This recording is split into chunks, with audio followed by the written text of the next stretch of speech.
पुनः मैं आप लोगों के बीच नए वीडियो लेकर आया हूँ। How to calculate proton, neutron and electron. हम प्रोटॉन, न्यूट्रॉन और इलेक्ट्रॉन को कैसे कैलकुलेट करें। यदि ये वीडियो आप लोगों को पसंद आए तो लाइक और सब्सक्राइब कीजिएगा।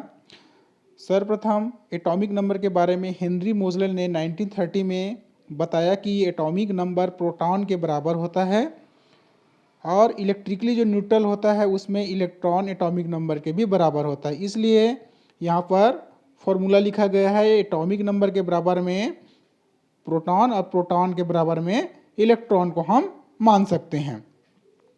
मास नंबर क्या होता है, कैसे कैलकुलेट करें। हमें पता है कि न्यूक्लियस में प्रोटॉन और न्यूट्रॉन पाया जाता है। जब प्रोटॉन और न्यूट्रॉन का आपस में योग होता है तो मास नंबर कैलकुलेट हो जाता है। यहाँ पर फॉर्मूला लिखा गया है कि एटॉमिक नंबर जिसको जेड से रिप्रेजेंट किया गया है, जिसमें नंबर ऑफ प्रोटॉन के बराबर होता है, मास नंबर प्रोटॉन और न्यूट्रॉन का योग होता है। अब हमें इसमें न्यूट्रॉन की संख्या को कैसे कैलकुलेट करें।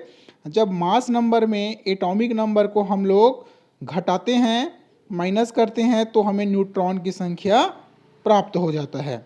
यहाँ पर कुछ एग्जाम्पल लिया गया है। पहला एग्जाम्पल हम देखें हाइड्रोजन के लिए। हाइड्रोजन का एटॉमिक नंबर 1 होता है, उसका मास नंबर भी 1 होता है।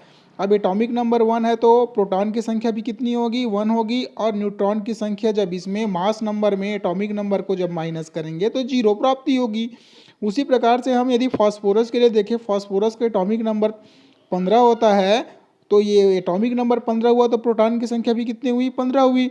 अब मास नंबर कितना होता है, 31 होता है। तो हमें क्या चीज़ को डिटरमाइन करना है, न्यूट्रॉन की संख्या को। तो एटॉमिक मास में एटॉमिक नंबर को जब माइनस करते हैं तो हमें क्या प्राप्त हो जाता है, न्यूट्रॉन की संख्या ज्ञात हो जाती है। इसका मतलब यह है कि हमें मास नंबर को ज्ञात करने के लिए ट्रिक चाहिए। ठीक है, तो मैं आपको आगे बताऊंगा। यहाँ पर एक प्रॉब्लम लिया गया है जिसमें यूरेनियम का 92 होता है और एटॉमिक वेट 238 होता है। तो कितने इलेक्ट्रॉन, प्रोटॉन और न्यूट्रॉन होते हैं।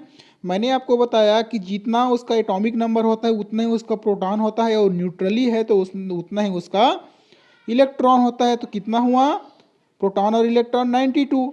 न्यूट्रॉन की संख्या मैंने बताया मास नंबर में एटॉमिक नंबर को घटाते, तो मास नंबर 238 में हम 92 को जब माइनस करेंगे तो 146 न्यूट्रॉन की संख्या हमें प्राप्त हुआ। इस प्रकार से बहुत सारे प्रॉब्लम को आप लोग सॉल्व आउट कर सकते हैं और आने वाले कॉम्पिटिशन एग्जामिनेशन की आप तैयारी कर सकते हो।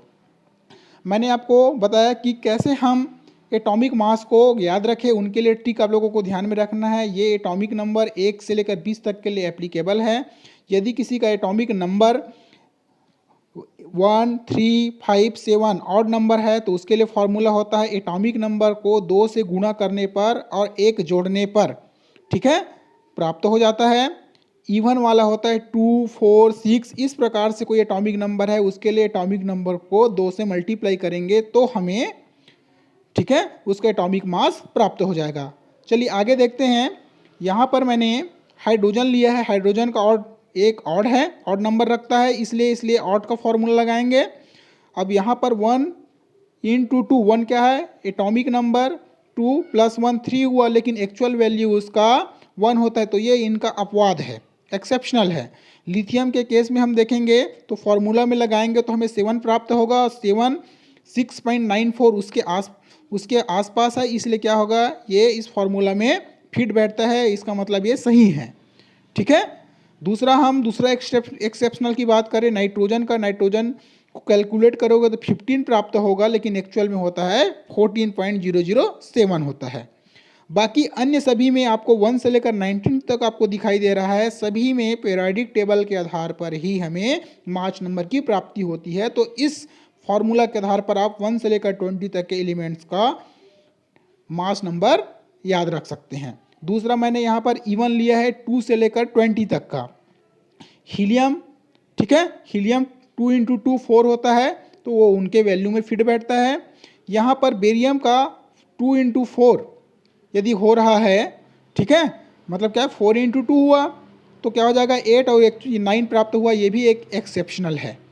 दूसरा आप आर्गन का देखिए, आर्गन का 36 होता है लेकिन एक्चुअल में 39 होता है, ये भी एक्सेप्शनल है। बाकी अन्य सभी एलिमेंट्स के लिए, ठीक है, ये जो फॉर्मूला बताया गया है वो एप्लीकेबल होता है।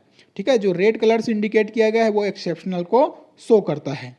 ठीक है, दूसरा हम देखें 21 से 30 तक के लिए यदि देखें तो इसमें क्या है, फॉर्मूला एप्लीकेबल होगा ऑड और इवन का, लेकिन उनके साथ साथ कुछ जो इंक्रीमेंट है, एडिशनल एड है, वो डिफरेंट प्रकार से होगा। वो थोड़ा सा आप लोगों को रिमाइंड करना पड़ेगा कि कितना होगा। ठीक है, एक्चुअल में यहाँ पर आप देखिए स्कैंडियम की हम यदि बात करें तो एक्चुअल में कितना होता है, इसका 45 होता है। तो उस इंक्रीमेंट में यदि हम 45 हो रहा है तो कितने का डिफरेंस आ रहा है, 2 का डिफरेंस आ रहा है, क्योंकि ये ऑड नंबर है। ठीक है, 21 इंटू 2 प्लस 1 43 हुआ, तो कितना इंक्रीमेंट हुआ, 2 का इंक्रीमेंट हुआ। ठीक है, मतलब 2 इसमें ज़्यादा ऐड करना पड़ रहा है। उसी प्रकार से ये क्या है, ऑड है, तो बाय 22 इंटू 2 कितना हो गया 44, 44 में 4 ऐड करेंगे तो 48। इस प्रकार से क्या है, कुछ जनरल इंक्रीमेंट यहाँ पर लिखा गया है जो आप लोगों को याद करने के लिए सुविधाजनक होगा। तो इस प्रकार से आप लोग पीरियोडिक टेबल में ट्रिक बनाइए आगे अन्य एटॉमिक नंबर के लिए, ताकि एटॉमिक मास को आप आसानी से याद रख सको। और जब तक आपको पीरियोडिक टेबल याद नहीं होगा तब तक अन्य चीज़ों को आप लोगों को समझने में असुविधा होगी।